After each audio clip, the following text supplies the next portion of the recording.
പിന്നീട് അങ്ങോട്ട് അവരുടെ പ്രണയകാലമായിരുന്നു. ആദിശേഷം നന്ദിനിയും പരസ്പരം പ്രാണന തുല്യം സ്നേഹിച്ചു. കുളക്കടവിലും കാവിലുമെല്ലാം അവർ അവരുടെ സ്നേഹം പങ്കുവച്ചു. പക്ഷേ അവരുടെ സ്നേഹത്തിന് മേൽ കരിനിഴൽ വീഴ്ത്തിക്കൊണ്ട് നന്ദിനിയുടെ വിവാഹം ഉറപ്പിച്ചു. രഘുവാണ് തറവാട്ടിലുള്ളവർ നന്ദിനിക്കായി കണ്ടെത്തിയ വരനെന്നറിഞ്ഞ് ആദി ഞെട്ടി. ഇതേ സമയം രഘുവിനെ ലോകം കീഴടക്കിയ സന്തോഷമായിരുന്നു. നന്ദിനി ചെറുപ്പം മുതലേ താൻ പ്രാണനായി ഉള്ളിൻ്റെ ഉള്ളിൽ കൊണ്ടു നടന്നവൾ വലുതായി കഴിഞ്ഞപ്പോൾ എങ്ങനെയും തൻ്റെ പ്രണയം അവളെ അറിയിക്കണമെന്ന് വിചാരിച്ചിരുന്നു. പക്ഷേ അവൾ അടുത്തെത്തുമ്പോൾ പറയാൻ കഴിയാതെ പോകുന്നു. ഭദ്രനെ കാണാനെന്ന വ്യാജേനെ അവളെ കാണാനായി താനെന്നും മംഗലശ്ശേരി തറവാട്ടിൽ ചെല്ലുമായിരുന്നു. അങ്ങനെ ഇരിക്കെയാണ് തൻ്റെ സ്വപ്നങ്ങൾക്ക് തടസ്സമായി ആദ്യം നന്ദിനെ ഇഷ്ടമാണെന്ന് അറിഞ്ഞത്. നന്ദിനി നിനക്കെത്താത്ത കൊമ്പാണ്, നീ അവളെ മറന്നേക്ക്. ഇനിയും നീ ഇത് പറഞ്ഞിവിടെ നിന്ന നമ്മൾ തമ്മിലുള്ള സൗഹൃദം ഞാനങ്ങ് മറക്കും. അതൊന്നും വേണ്ട രഘു, ഞാൻ പോവുകയാ.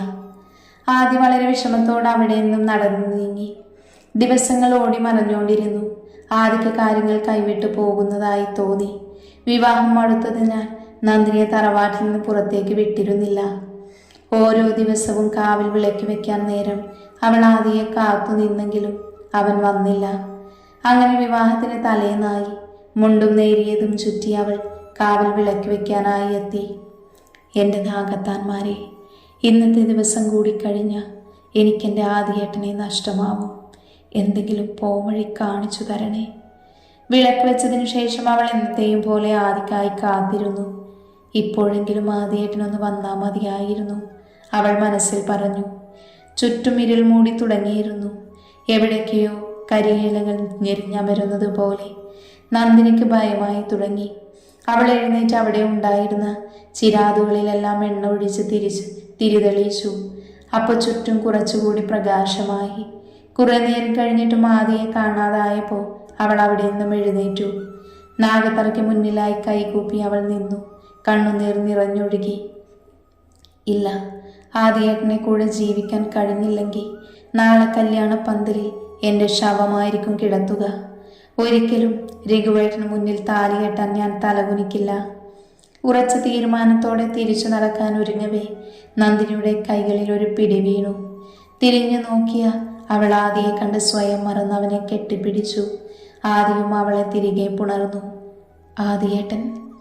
അവളുടെ സങ്കടങ്ങളെല്ലാം കണ്ണുനീരിൽ ഒലിച്ചിറങ്ങി. സത്യത്തിൽ അവനും കരയുകയായിരുന്നു. കരച്ചിലൊന്നടങ്ങിയപ്പോൾ നന്ദിനി ചോദിച്ചു, ഇത്രയും ദിവസം എവിടെയായിരുന്നു ആദിയേട്ട? എന്നെ മറന്നു? അതോ കൂട്ടുകാരന് വേണ്ടി സ്വയം ഒഴിഞ്ഞു കൊടുത്തോ?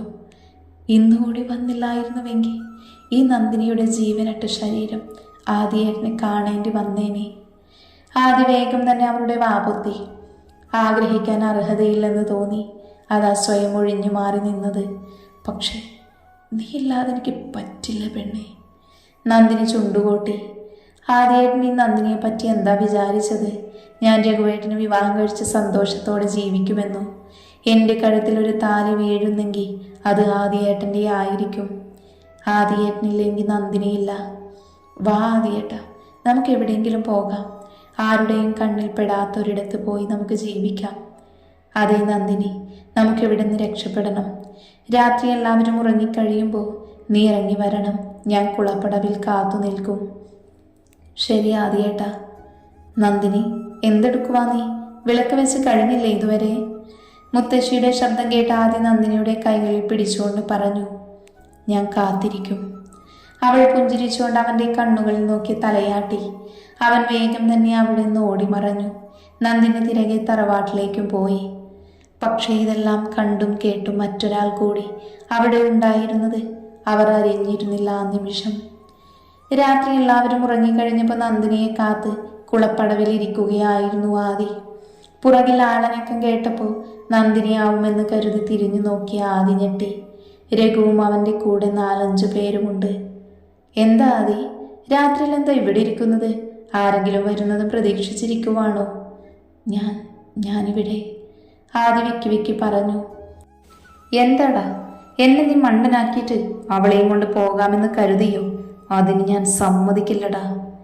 രഘു, ഞങ്ങൾ ആർക്കും ഒരു ശല്യം ഉണ്ടാക്കാതെ എങ്ങോട്ടെങ്കിലും പോയി ജീവിച്ചോളാം, ആദി തൊഴുകയോടെ പറഞ്ഞു. അത് കേട്ട് രഘു പൊട്ടിച്ചിരിച്ചു. അതിന് നീ ജീവനോട് ഉണ്ടായിട്ട് വേണ്ടേ? രഘു ആദി ആക്രോശിച്ചു. രഘു പെട്ടെന്ന് അവൻ്റെ കൈകൾ കരുതിയിരുന്ന കല്ലെടുത്ത് ആദിയുടെ തലയിലിടിച്ചു. പ്രതീക്ഷിക്കാത്തതായതുകൊണ്ട് അടികൊണ്ട് അവൻ താഴേക്ക് വീണു. തലയിൽ നിന്ന് ചോര ഒഴുകിയിറങ്ങി. ആ സമയം രഘുവിൻ്റെ കൂടെ ഉണ്ടായിരുന്നവരിൽ ഒരുവൻ വന്ന് ആദിയുടെ കഴുത്തിൽ കയർ മുറുക്കി.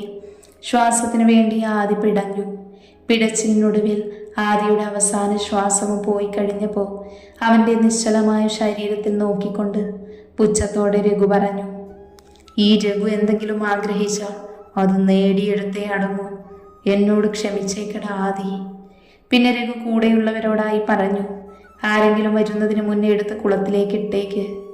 ആദിയുടെ അടുക്കലേക്ക് വരികയായിരുന്ന നന്ദിനി ഇതെല്ലാം കണ്ട് വാ പൊത്തിപ്പിടിച്ച് ശബ്ദമില്ലാതെ കരഞ്ഞു.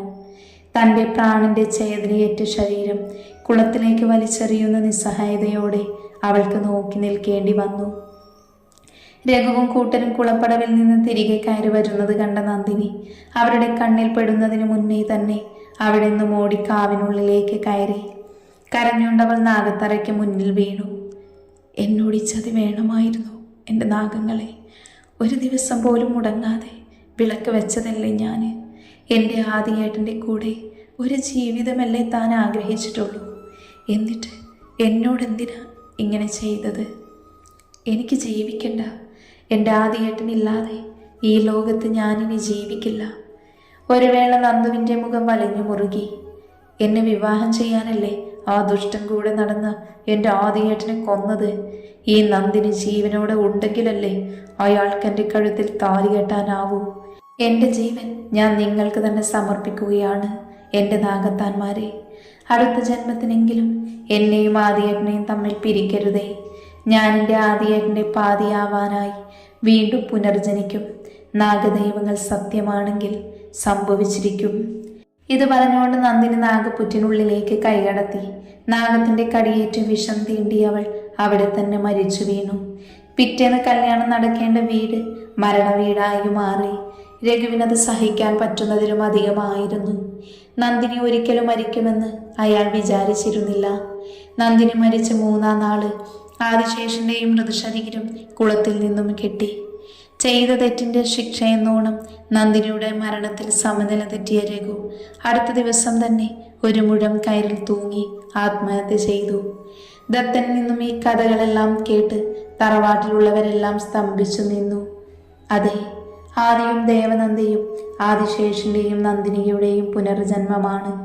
അന്ന് സഫലമാവാതിരുന്ന പ്രണയം പൂർത്തിയാകുവാൻ വേണ്ടിയാണ്. അങ്ങനത്തെ കാര്യങ്ങൾ തിരുമേനിക്ക് എങ്ങനെ അറിയാം? അജി ചോദിച്ചു. ദത്തൻ തിരുമേനി അജിയെ നോക്കി ചിരിച്ചുകൊണ്ട് പറഞ്ഞു, കാക്കയ്ക്കെപ്പോഴും സംശയമായിരിക്കുമല്ലോ അല്ലേ? വർഷങ്ങളായി എൻ്റെ പൂർവികർ തന്നെയാണ് മംഗലശ്ശേരി തറവാട്ടിലെ പൂജാകർമ്മങ്ങൾ ചെയ്തുകൊണ്ടിരിക്കുന്നത്. എൻ്റെ മുത്തശ്ശൻ പറഞ്ഞു കേട്ട അറിവുകളാണിതെല്ലാം. ആദിശേഷനും നന്ദിനിയും പുനർജനിക്കുമെന്ന് മുത്തശ്ശൻ അന്നേ പ്രവചിച്ചിരുന്നു. നന്ദിനിയുടെയും ആദിശേഷന്റെയും അതേ നക്ഷത്രങ്ങൾ തന്നെയാണ് ഇപ്പൊ ഇവർ ഇരുവർക്കുമുള്ളത്, ആയില്യവും പൂരുട്ടാതിയും. കഴിഞ്ഞ ജന്മത്തിലെ നന്ദിനിയുടെ അവസാന ആഗ്രഹത്തിന്റെ പൂർത്തീകരിക്കാനായി മറ്റൊരു വിവാഹം ഉറപ്പിച്ചിട്ട് കൂടി നന്ദു ആദിയുടെ പാതിയായത്. ഇതെല്ലാം കേട്ടുകൊണ്ട് നിന്ന് ആദിയും നന്ദുവും മറ്റൊരു ലോകത്ത് അകപ്പെട്ടതുപോലെ പരസ്പരം നോക്കി കണ്ണിമ വയ്ക്കാതെ നിന്നു. നന്ദു ഇവിടെ വരുന്നതിന് മുൻപേ ആദിയെ കണ്ടിട്ടില്ലേ? ദത്തൻ ചോദിച്ചു. നന്ദു അത് കേട്ട് ശരിയാണെന്ന് തലയാട്ടി. എല്ലാവരും അത്ഭുതത്തോടെ നന്ദുവിനെ നോക്കി. അപ്പോ അജയ് വീണ്ടും ചോദിച്ചു, എവിടെ വെച്ച നീ ആദിയെ കണ്ടത്? ഇവിടെ വരുന്നതിന് മുന്നേ തന്നെ സ്വപ്നത്തിൽ ഞാൻ പലതവണ ആദിയേട്ടനെയും ഈ തറവാടും കാവും എല്ലാം കണ്ടിട്ടുണ്ട്. ആദി അത് കേട്ട് ഞെട്ടിക്കൊണ്ട് നന്ദുവിനെ നോക്കി. ദത്തൻ ആദിയോടായി ചോദിച്ചു, ആദിയും സ്വപ്നത്തിൽ നന്ദുവിനെ കണ്ടിട്ടില്ലേ? ശരിയാണ്, ആദിയും തലയാട്ടി. ദത്തൻ എല്ലാവരോടുമായി പറഞ്ഞു, ഇപ്പം എല്ലാവരുടെയും സംശയങ്ങളെല്ലാം മാറിയല്ലോ. അപ്പോൾ എൻ്റെ ദൗത്യം അവസാനിച്ചു എന്ന് തോന്നുന്നു. എന്ന് നാം ഇറങ്ങുകയാ. പിന്നെ മറക്കണ്ട, ശത്രു ചില്ലറക്കാരനല്ല. ഇനിയും പല അനർത്ഥങ്ങളും വരാം. പെട്ടെന്ന് തന്നെ ഞാൻ പറഞ്ഞ പരിഹാരക്രിയകൾ ചെയ്യുക. അങ്ങനെ ആദിയുടെയും നന്ദുവിൻ്റെയും മനസ്സിലുണ്ടായിരുന്ന അനേകം ചോദ്യങ്ങൾക്ക് ഉത്തരം നൽകിക്കൊണ്ട് ദത്തൻ നമ്പൂതിരി തറവാട്ടിൽ നിന്നും മടങ്ങി. അടുത്ത ദിവസം രാവിലെ ഹോസ്പിറ്റൽ ഡ്യൂട്ടിക്ക് പോകാൻ ഇറങ്ങിയ മൈഥിലി ഛർദ്ദിക്കാനായി ബാത്റൂമിലേക്ക് ഓടി.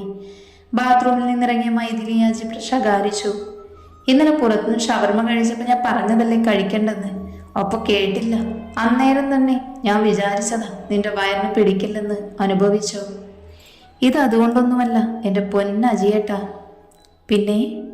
മൈഥിലി നാണത്തോടെ തലകുമ്പിട്ട് പറഞ്ഞു. എനിക്ക് കുറച്ച് ദിവസമായി സംശയമുണ്ടായിരുന്നു നമ്മുടെ അപ്പൂട്ടന് ഒരനിയനോ അനിയത്തിയോ വരാൻ പോകുന്നുവെന്ന്. സത്യം? അജി മൈഥിലിയെ പൊക്കിയെടുത്ത് വട്ടം കറക്കി. അജിയേട്ടാ എന്താ ഇത്? എന്നെ താഴെ ഇറക്ക്. അജി മൈഥിലിയെ താഴെ ഇറക്കി. എന്നിട്ട് അവളുടെ ഇരുകവളിലും നെറ്റിയിലും കണ്ണുകളിലുമെല്ലാം തുരുതുരാ ചുംബിച്ചു. മൈഥിലി കണ്ണുകൾ അടച്ച് അവൻ്റെ ചുംബനങ്ങളെല്ലാം സ്വീകരിച്ചു. അച്ചമ്മേ, ദേ അച്ചമ്മേനെ ഉമ്മ വെച്ച്. അപ്പുവിൻ്റെ ശബ്ദം കേട്ട അജിയും മൈഥിലിയും അകന്നു മാറി. ഞാൻ അച്ചമ്മയോട് പറയട്ടെ? തിരിഞ്ഞോടാൻ തുടങ്ങിയ അപ്പുവിനെ അജി പിടിച്ച് മടിയിലിരുത്തി. നില്ലട കുറുമ്പാവിടെ, എന്നെ വിട്. അപ്പു കുതറി. അച്ഛൻ്റെ അപ്പൂട്ടനോട് അച്ഛനൊരു കാര്യം പറയട്ടെ? പറ. അപ്പൂട്ടൻ്റെ അമ്മ മോനെ ഒരു കുഞ്ഞുവാവയെ തരാൻ പോകുന്നുവെന്ന്. അപ്പു അവൻ്റെ കുഞ്ഞിക്കണ്ണുകൾ വിടർത്തിക്കൊണ്ട് സന്തോഷത്തോടെ മൈഥിലിയോട് ചോദിച്ചു. ആണോ അമ്മേ? മൈഥിലി അതേന്ന് തലയാട്ടി. അതുകൊണ്ട് അച്ഛമ്മയ്ക്ക് ഉമ്മ കൊടുത്തത്. എന്നാ അമ്മേനെ ഞാനും ഉമ്മ വെക്കും. അപ്പു ഓടിച്ചെന്ന് മൈഥിലിയുടെ കവിളിൽ ഉമ്മ വെച്ചു. അപ്പൂന് ആണുവാവ മതിയിട്ടോ അമ്മേ? അപ്പോ അവൻ എൻ്റെ കൂടെ കളിച്ചാലോ? അജിയും മൈഥിലിയും പരസ്പരം നോക്കി ചിരിച്ചു. മൈഥിലി ഗർഭിണിയാണെന്ന വാർത്ത കേട്ട് തറവാട്ടിലുള്ളവർക്കെല്ലാം സന്തോഷമായി. ആദ്യം നന്ദുവും കണ്ണുകൾ കൊണ്ട് അവരുടെ സ്നേഹം കൈമാറിക്കൊണ്ടിരുന്നു. പക്ഷെ അടുത്തിടപെടുകാൻ എന്തുകൊണ്ടും അവർ മടിച്ചു നിന്നു. ജിത്തുവിന് ഭേദമായതിനാൽ ദയ ജോലിക്ക് പോയി തുടങ്ങിയിരുന്നു. ഒരു ദിവസം രാത്രി ദയ കുട്ടികളുടെ എക്സാം പേപ്പർ നോക്കിക്കൊണ്ടിരിക്കുകയായിരുന്നു. അപ്പൊ ജിത്തു ദയക്കടുത്തേക്ക് വന്നു. എന്ത് ജിത്തുവേട്ടാ? ജിത്തുവേട്ടൻ എന്തെങ്കിലും വേണോ? മരുന്ന് കഴിച്ചോ? എന്താ തൻ്റെ ഉദ്ദേശം? ദയ അമ്പരപ്പോടെ നിന്നു. എന്താ ജിത്തുവേട്ടാ? എത്ര കാലം എൻ്റെ ഭാര്യ എന്ന പേരിൽ ഇവിടെ താമസിക്കാനാണ് ഉദ്ദേശമെന്ന്? അതെനിക്കറിയില്ല. പക്ഷെ എനിക്കറിയണം. ദയയുടെ കണ്ണുകൾ നിറഞ്ഞു. എനിക്കൊരു വർഷം സാവകാശം തരണം. അതിനുള്ളിൽ ഞാൻ ഇവിടുന്ന് പൊയ്ക്കോളാം. പെട്ടെന്ന് വീട്ടിലേക്ക് ചെന്ന അച്ഛനും അമ്മയ്ക്കും അത് താങ്ങാൻ കഴിയില്ല. എനിക്കൊരു വർഷമൊന്നും കാത്തു നിൽക്കാൻ പറ്റില്ല, ജിത്തു മറുപടി പറഞ്ഞു. ദയ സങ്കടം സഹിക്കാനാവാതെ മുഖം പൊത്തി പൊട്ടിക്കരഞ്ഞു. എന്നാൽ ആ സമയം ജിത്തുവിൻ്റെ മുഖത്തൊരു കുസൃതി ചിരി വിരിഞ്ഞു. അവൻ ദയയുടെ കൈകൾ അവൻ്റെ മുഖത്ത് നിന്ന് എടുത്തു മാറ്റി. ദയ കരച്ചിലടക്കിക്കൊണ്ട് തലകുമ്പിട്ട് നിന്നു. ജിത്തു വിരൽ തുമ്പുകൊണ്ട് അവളുടെ താടി പിടിച്ചുയർത്തി. ദയയുടെ നിറഞ്ഞ കണ്ണുകളിൽ നോക്കിക്കൊണ്ട് അവൻ പറഞ്ഞു. ഞാൻ ഹോസ്പിറ്റൽ കിടന്നപ്പോൾ ആരോ പറയുന്നത് കേട്ടല്ലോ, ഞാൻ പ്രാണനാണെന്നോ എൻ്റെ ഭാര്യയായിട്ട് ജീവിക്കണമെന്നോ അങ്ങനെ എന്തൊക്കെയോ. എന്നിട്ടിപ്പോ എൻ്റെ കൂടെ ജീവിക്കണ്ടേ? ദയ ഞെട്ടിക്കൊണ്ട് ജിത്തുവിനെ നോക്കി. എൻ്റെ ഭാര്യ സ്ഥാനത്തല്ലടി പെണ്ണേ, എൻ്റെ ജീവനായി, എൻ്റെ നല്ല പാതിയായി എന്നും നീ എൻ്റെ കൂടെ ഉണ്ടാവണം. കേട്ടോടി എൻ്റെ തൊട്ടാവാടി. ഒരു വർഷം പോയിട്ട് ഒരാഴ്ച പോലും നിനക്ക് വേണ്ടി കാത്തിരിക്കാൻ ഇനി എനിക്കാവില്ല. സന്തോഷം കൊണ്ട് ദയയുടെ ചുണ്ടുകൾ വിതുമ്പി. ജിത്തു അവളെ തൻ്റെ നെഞ്ചോട് ചേർത്തു. തൻ്റെ പ്രണയം, തൻ്റെ സ്നേഹം തിരിച്ചറിഞ്ഞിരിക്കുന്നു. ദയക്ക് സന്തോഷമെടുക്കാനായില്ല. അവൾ ജിത്തുവിൻ്റെ നെഞ്ചിലേക്ക് പതുങ്ങി നിന്നു. ജിത്തു ദയയുടെ മുഖം കൈകളിൽ കോരിയെടുത്തു. അവളുടെ മുഖത്ത് അവൻ്റെ കണ്ണുകൾ ഓടി നടന്നു. ദയ പ്രണയത്തോടെ ജിത്തുവിനെ നോക്കി. ജിത്തു പതിയെ ദയയുടെ മുഖത്തേക്ക് ചുണ്ടുകൾ ചേർത്തു. അവളുടെ നെറ്റിത്തടത്തിലും പിടയ്ക്കുന്ന മാൻമിഴികളിലും തുടുത്ത കവിളുകളിലും നീണ്ട നാസിക തുമ്പിലുമെല്ലാം അവൻ്റെ ചുണ്ടുകൾ ഓടി നടന്നു. ദയ കോരി തരിച്ചു നിന്നു. അവരുടെ കൈകൾ പാവാടയിൽ പിടിമുറുക്കി. ജിത്തുവിൻ്റെ കൈ ധാവണിക്കിടയിലൂടെ ദയയുടെ വയറ്റിൽ തലോടി. ദയയുടെ ഉടലൊന്ന് വെട്ടിവിറച്ചു. ജിത്തുവിൻ്റെ കൈകൾ അവളുടെ ഇടുപ്പിൽ മുറുകി. ചുണ്ടുകൾ ലക്ഷ്യമാക്കി വരുന്ന അവൻ്റെ മുഖം കണ്ടപ്പോൾ അവൾ കണ്ണുകൾ ഇറുക്കെ അടച്ചു. കുറച്ചു നേരം കഴിഞ്ഞിട്ടും ഒന്നും സംഭവിക്കാത്തതറിഞ്ഞ് അവൾ കണ്ണുകൾ തുറന്നു. ചിരിച്ചുകൊണ്ട് അവളെ നോക്കി നിൽക്കുന്ന ജിത്തുവിനെ കണ്ടപ്പോൾ നാണത്തോടെ ദയ തലകുനിച്ചു. എൻ്റെ ദയക്കുട്ടി എന്തോ പ്രതീക്ഷിച്ചല്ലോ. ഒന്ന് പോ ജിത്തുവേട്ടാ. അവനെ തള്ളി മാറ്റിയിട്ട് ദയ നാണത്തോടെ പുറത്തേക്ക് ഓടിപ്പോയിരുന്നു.